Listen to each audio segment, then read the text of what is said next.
Hi అండి, welcome back to my channel Manasa vlogs.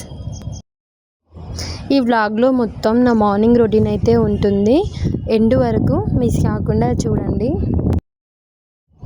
ఈరోజు కర్రీలోకి నేను దొండకాయ కర్రీని అయితే చేయాలి అనుకుంటున్నాను. దొండకాయలకు మామూలుగానే పైన జిడ్డు అనేది చాలా ఉంటుంది. అలాగే వాటి ఆకులు అనేవి గట్టిగా ఎండిపోయి పట్టేసుకొని ఉంటాయి కాబట్టి ఒక 5 to 10 minutes వరకు వాటర్లో నానబెట్టుకున్నాను. ఆ తర్వాత వాటిని ఒక్కొక్కటిగా క్లీన్ చేసుకున్నాను. రైస్ కడిగి పొయ్యి మీద అయితే పెట్టుకున్నా అండి. మన కూరగాయలు కట్ చేసే లోపు రైస్ కూడా అయిపోతుంది.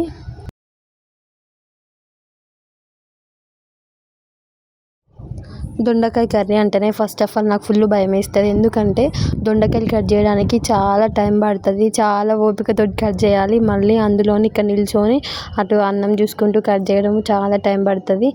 కొంచెం విసుగు కూడా వస్తుంది ఈ దొండకాయలు కట్ చేయడానికి, కానీ తప్పదు. సురేష్కి ఇంకా చిన్న పని ఉందని చెప్పాను కదా, వెళ్ళడానికి రెడీ అవుతున్నాడు. ఇంకా పిల్లలు తన ఫోన్ తీసుకున్నారు. ఎక్కువగా నా ఫోనే తీసుకొని చూస్తూ ఉంటారు. తన ఫోన్ తీసుకునేసరికి తన ఫోన్ ఎక్కడ పెట్టి మర్చిపోయానని కొద్దిసేపు వెతికాడు. చూసేసరికి పిల్లల దగ్గరే ఉంది.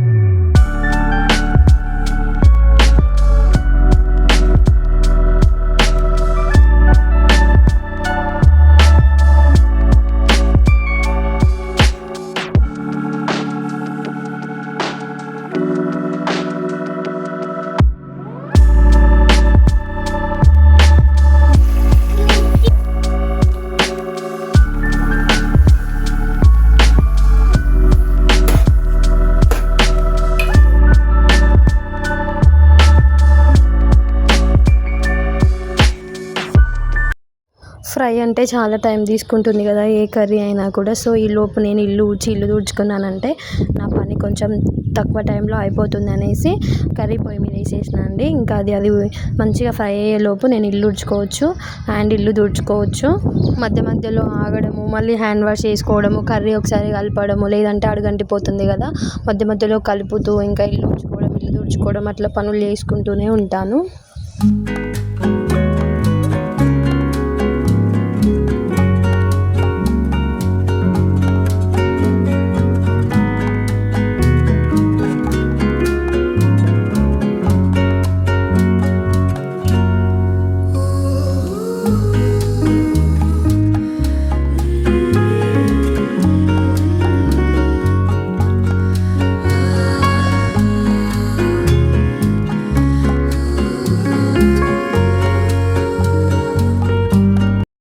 ఇంతకుముందు ఇల్లు తుడచడానికి నేను లైజాల్ లిక్విడ్ వాడేదాన్ని. కాకపోతే నాకు అది ఎందుకో ఎక్కువ కెమికల్స్ లాగా అనిపించింది. కొంచెం సెర్చ్ చేసిన తర్వాత ఇది కొంచెం బెస్ట్ అని అనిపించింది. సో నేను లాస్ట్ టైం ఫ్లిప్కార్ట్లో గ్రాసరీ బుక్ చేసినప్పుడు దాంతోపాటు ఇది కూడా బుక్ చేసుకున్నాను. నీమ్ ఆయిల్ అని ఫ్లోర్ క్లీనింగ్ లిక్విడ్ చాలా బాగుందండి, నాకు నచ్చింది. కొంచెం మనకి ఈ వేపాకే కదా నీమ్ ఆయిల్ అంటే, సేమ్ అదే ఫ్లేవర్ తోటి మంచి సాటిస్ఫైడ్ అనిపించింది. మంచిగా మురికి కూడా మంచిగా పోతుంది ఫ్లోర్ పైన. అది చెప్పడం కోసమే మీకు ఇది చూపిస్తున్నాను మెయిన్గా. నాకైతే నచ్చింది. మీకు కావాలంటే మీరు ఆన్లైన్లో ఆర్డర్ చేసుకోండి. తక్కువే పడింది నాకు 1 లీటర్కి. ఎంత పడింది అనేది నేను డిస్క్రిప్షన్లో యాడ్ చేస్తాను, కావాలంటే తీసుకోండి.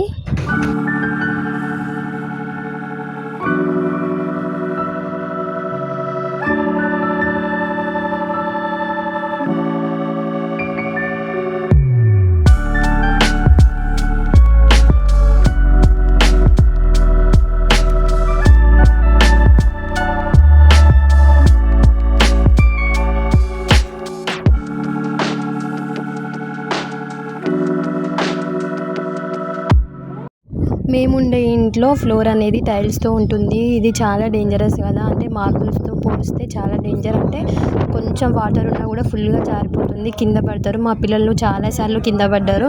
సో అందుకే వాళ్ళకి ఖచ్చితంగా ఇల్లు తుడిచేటప్పుడు మొబైల్ ఇచ్చేస్తాను. చూడని వాళ్ళు కింద పడకుండా ఉంటే చాలు అనిపిస్తుంది.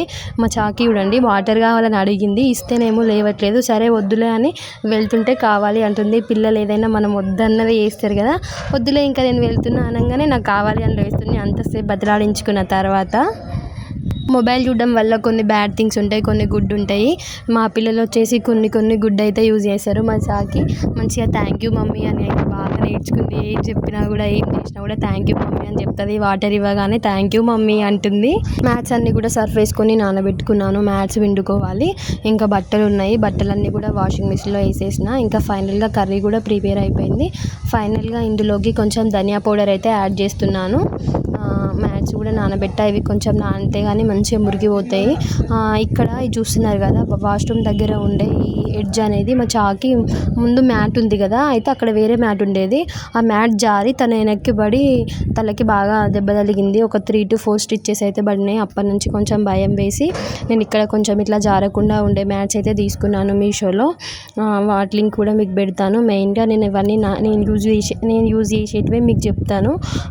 ఇలాంటి ప్రమోషన్స్ ఏది ఉండదు నా వీడియోలో. జస్ట్ నాకు మంచిగా అనిపించినవి మీతో షేర్ చేసుకుంటా అంతే. ఇంకా వాషింగ్ మిషన్లో బట్టలు వేసిన. బయట కొన్ని బట్టలు ఉండే మా చాకీకి 2-3 డేస్ నుంచి అసలు మోషన్స్, వామిటింగ్స్, ఆ బట్టలన్నీ అట్లే ఉండిపోయినాయి. అవి కొన్ని పిండాలి, ఇవి పిండాలి. ఈ 2 పిండుకునే లోపు వాషింగ్ మిషన్లో బట్టలు కూడా క్లీన్ అయిపోతాయి. వాషింగ్ మిషన్కి సపరేట్గా కనెక్షన్ అయితే ఇవ్వలేదండి, బయట ట్యాప్ ఇవ్వలేదు. సో ప్రతిసారి మనకి ఇట్లా వాటర్ బయటికి వెళ్ళే వాటర్ అండ్ ట్యాప్ నుంచి వచ్చే వాటర్కి 2 పైపులు కూడా మనము వాష్రూమ్లోకి ప్రతిసారి అటాచ్ చేసుకోవాలి. డైలీ బట్టలు వేసినప్పుడల్లా ఇది ఒక పనిలాగా అనిపిస్తుంది. రోజు అది పెట్టడం, తీయడం. ఆ టైంలో ఎవరు వాష్రూమ్ వెళ్ళడానికి ఉండదు, ఎందుకంటే ఓపెన్ చేసే ఉంటుంది కదా డోరు, అట్లా అయిపోతుంది. 2-3 డేస్కి ఒకసారి బెడ్షీట్ అయితే చేంజ్ చేస్తూ ఉంటానండి. బెడ్షీట్ మార్చిన తర్వాత మ్యాట్స్ కూడా పిండేసినండి. ఈ వాటర్ కూడా వారిన తర్వాత ఎండేసుకోవడమే. ఇంకా బట్టలు పిండుకోవడం అయిపోయింది కాబట్టి హ్యాండ్ వాష్ చేసుకుంటున్నాను క్లీన్గా. ఇంకా సురేష్ కూడా వచ్చేసిండు. సో ఇప్పుడు అతనికి రైస్ పెట్టేస్తే అయిపోతుంది. ఈ లోపు నా స్నానం కూడా అయిపోతుంది అనుకున్న తను వచ్చేలోపు, కాకపోతే కుదరలేదు. కంటిన్యూగా చేస్తూనే ఉన్నాను ఎక్కడ ఆగకుండా. అయినా కూడా వచ్చేసినాడు. ఇంకా తనకి రైస్ పెట్టేస్తే పని దిగుతుంది. తర్వాత ఇంకా మిగతా పని చేసుకోవచ్చు.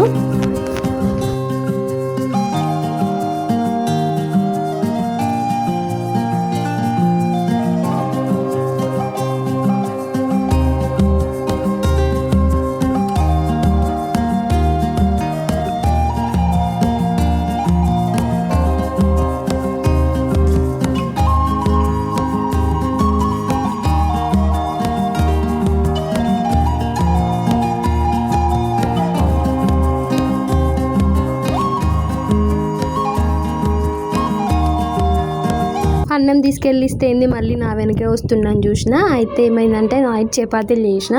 చపాతీలు 2 మిగిలి ఉండే. ఇంకా కొంచెం రైస్ తీసేసి దొండకాయ ఫ్రై మీదకి చపాతీ అయితే బాగుంటుందని ఆ 2 చపాతీలు తీసుకొని వెళ్ళిండు. ఇంకా సురేష్ తిని వెళ్ళిన తర్వాత నేను, చాకి, సిమ్మి ఇంకా పిల్లలకు స్నానం చేయించి నా స్నానం కూడా అయిపోయిన తర్వాత మెయిన్ పార్ట్ స్నానం చేసి దీపం పెట్టుకుంటే ఆ సాటిస్ఫాక్షనే వేరు. ఇంకా దీపం పెట్టుకున్నానంటే నా మార్నింగ్ అయిపోయినట్టే రొటీన్ మొత్తము. ఇంకా నెక్స్ట్ మళ్ళీ ఆఫ్టర్నూనే. ఈ మార్నింగ్ వరకు అయితే నా వర్క్ అయితే కంప్లీట్ అయిపోయిందండి. ఇలా ఉంటుంది నా మార్నింగ్ రొటీన్. మీకు నా వీడియో నచ్చితే ప్లీజ్ నా వీడియోని లైక్ చేయండి, షేర్ చేయండి, సబ్స్క్రైబ్ చేసుకోండి.